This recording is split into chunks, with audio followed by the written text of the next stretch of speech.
আজকে টপিক হচ্ছে চিট মিল। তো চিট মিল যেদিন আমরা করলাম, নেক্সট ডে যদি আমরা যখন আমরা ওয়েট মেশিনে দাঁড়াবো, তখন দেখতে পাই যে 1-1.5 কেজি 2 কেজি বেড়ে গেছে। কারণটা কি? কারণটা খুবই সংক্ষেপে আমি বোঝানোর চেষ্টা করি।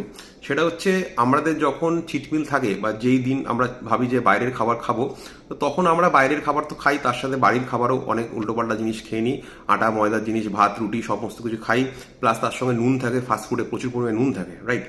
তো আমরা যখন কার্বোহাইড্রেট নিই, ভালো করে এটা মন দিয়ে শুনে নাও, 1 গ্রাম কার্বসে 3 থেকে 4 গ্রাম জল হোল্ড করে রাখে আমাদের বডি, রাইট? তাহলে আমরা যদি সারাদিনে 500 গ্রামও কার্বস খাই, তাহলে 500 ইন্টু 3 to 4 গ্রামস হচ্ছে 1.5 থেকে 2 লিটার জল আমাদের বডি হোল্ড করে রাখলো, ঠিক আছে? আর নুনের কথা বলি, 1 চামচ নুন যদি আমরা মনে করি 6 গ্রাম যদি আমরা নিলাম নুন, তাহলে কিন্তু তার মধ্যে থাকে প্রায় 2300 সামথিং সোডিয়াম, যেটা কিনা আমাদের বডি 3 থেকে 4 লিটার জল হোল্ড করে রাখতে পারে। তো টোটাল বুঝতে পারলে কতটা রেশিও গেল?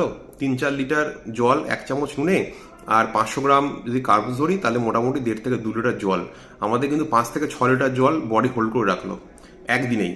তো পরের দিন যখন আমরা তারপর ওটা বেরিয়ে যায় ইউরিনের মাধ্যমে বা আমাদের ঘামের মাধ্যমে, আমাদের ওখান থেকে জল বেরোলো, কিন্তু 1-1.5 লিটার জল আমাদের কিন্তু রয়ে গেল বডিতে, রাইট?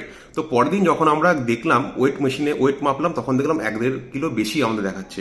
তো ওটা নিয়ে ঘাবড়াবে না, ওটা হচ্ছে ফ্যাট নয়, ওটা হচ্ছে তোমার জল, ওয়াটারের ওয়েট। তো সুতরাং ওটা আমরা এক্সারসাইজ করবো, আবার ডায়েটে যাবো, আবার নুন খাওয়া বন্ধ করে দেবো, কার্বস খাওয়া বন্ধ করে দেবো, ওয়াটার অটোমেটিক রিডিউস হয়ে যাবে। তো কোনো চিন্তা করবে না। আর 2 নম্বর পয়েন্ট হচ্ছে চিট মিল অবশ্যই করবে। তুমি চিট মিল 15 দিনে হোক 20 দিনে হোক একবার অবশ্যই করবে, আর সপ্তাহে একবার হলো অবশ্যই করবে। নাহলে কিন্তু আমাদের স্ট্রেস লেভেল বেড়ে যাবে, যে আমরা খেতে পাচ্ছি না, এই করে আমাদের স্ট্রেস লেভেল বেড়ে যাবে, আর আমাদের ফ্যাট কিন্তু আদৌ কমবে না, ফ্যাট আরও ইনক্রিজ হবে, রাইট? হোপ তোমাদের এটা হেল্প করবে। Thank you.